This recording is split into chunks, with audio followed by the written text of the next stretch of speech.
कैसी दिल लगी है तू।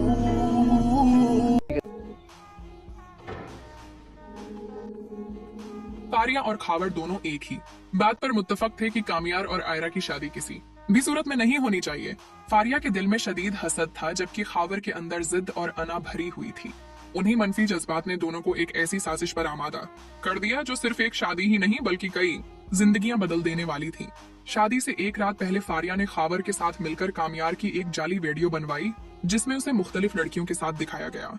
वीडियो में ऐसे जमले और मनाजिर शामिल किए गए कि देखने वाला फौरन अपना एतमाद खो बैठे। फारिया ने वो वीडियो बराह रास्त आयरा के मोबाइल पर भेज दी। सुबह जब आयरा ने वो वीडियो देखी तो उसका रंग फक हो गया, हाथ कांपने लगे और जहन सुन हो गया। बगैर कुछ सोचे समझे उसने वीडियो अपने वालिद इरफान साहब को दिखा दी। इरफान साहब का गुस्सा काबू से बाहर हो गया और उन्होंने फौरन फैसला सुना दिया कि ये शादी नहीं होगी। इसी वक्त कामियार बारात की तैयारी में घर से निकल ही रहा था कि उसे आयरा के घर बुला लिया गया। जैसे ही वो वहां पहुंचा, इरफान साहिब ने उसका गिरीबान पकड़ लिया और चीख कर कहा कि तुमने मेरी बेटी को धोखा दिया है, आज के बाद उस घर के करीब भी मत आना।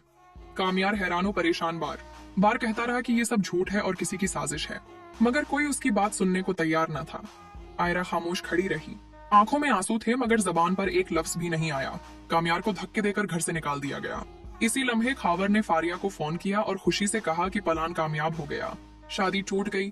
टूटे दिल के साथ कामियार गाड़ी में बैठकर रवाना हो गया। उसके जहन में बस यही बात गूंज रही थी कि आयरा ने एक बार भी उसकी तरफ देखकर उसका साथ नहीं दिया। रास्ते में अचानक एक खौफनाक हादसा पेश आया। गाड़ी उल्ट गई और कामियार शदीद जख्मी होकर बेहोश हो गया। लोगों ने उसे फौरन अस्पताल पहुंचाया। दूसरी तरफ इरफान साहिब घर में बेचैनी से टहल रहे थे और उनके जहन में एक ही सवाल था कि अब आयरा की शादी किससे होगी।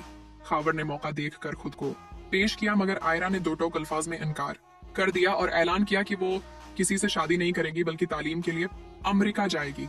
जब इश्तियाका अस्पताल पहुंची और कामियार की हालत देखी तो उसका दिल भर आया। उसने फौरन आयरा को फोन किया। पहले आयरा ने आने से इनकार किया, मगर दिल की बेचैनी ने उसे चीन न लेने दिया और वो अस्पताल जाने के लिए निकल पड़ी। अस्पताल के कॉरिडोर में चलते हुए उसने अचानक फारिया और खाबर को देखा जो आहिस्ता आवाज में बात कर रहे थे। आयरा रख गई और उनकी बातें सुनने लगी। खाबर कह रहा था कि फेक वीडियो ने कमाल कर दिया और कामियार ये जख्म सारी जिंदगी याद रखेगा। ये सुनकर आयरा के पैरों तले से जमीन निकल गई और उसे हकीकत का अंदाजा हो गया कि वीडियो झूठी थी।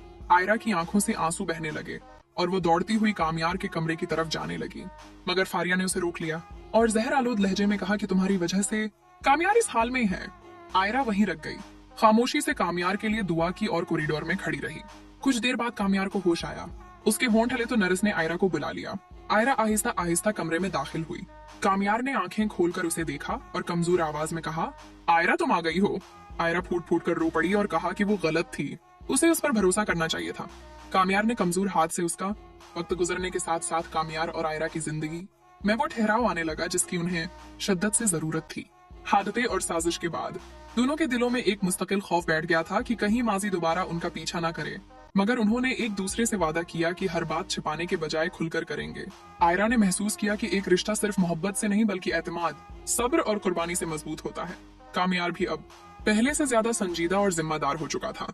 वो जानता था कि आयरा ने अपने खानदान के खिलाफ जाकर उसका साथ दिया है, इसलिए उस पर लाजिम है कि वो इस एतमाद को कभी टूटने न दे। घर के माहौल में भी आहिस्ता आहिस्ता तब्दीली आने लगी।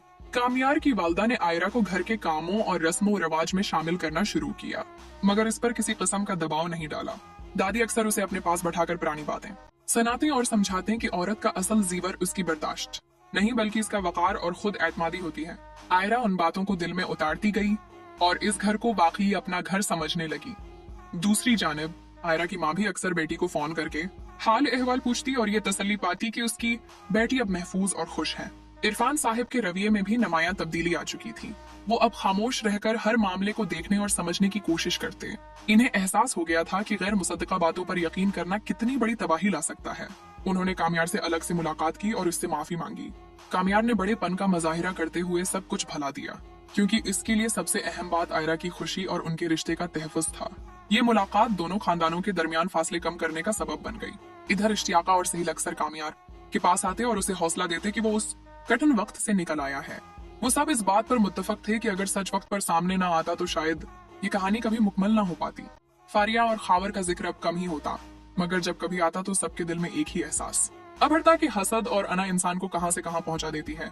जेल में बंद फारिया अब भी अपनी की पर पुछता रही थी, मगर वक्त हाथ से निकल चुका था और खावर अपनी जिद को अपनी सबसे बड़ी दुश्मन समझने लगा था। कुछ महीनों बाद कामयार मुकम्मल तौर पर सेहतयाब हो गया और उसने दोबारा अपने काम पर तवज्जो देना शुरू कर दी। आयरा ने भी आली तालीम के लिए अपनी तैयारी जारी रखी, मगर इस बार उसका ख्वाब अकेले अमेरिका जाना नहीं बल्कि अपने शौहर के साथ एक मजबूत मुस्तकबल बनाना था। दोनों ने यह फैसला किया कि वो जहां भी रहेंगे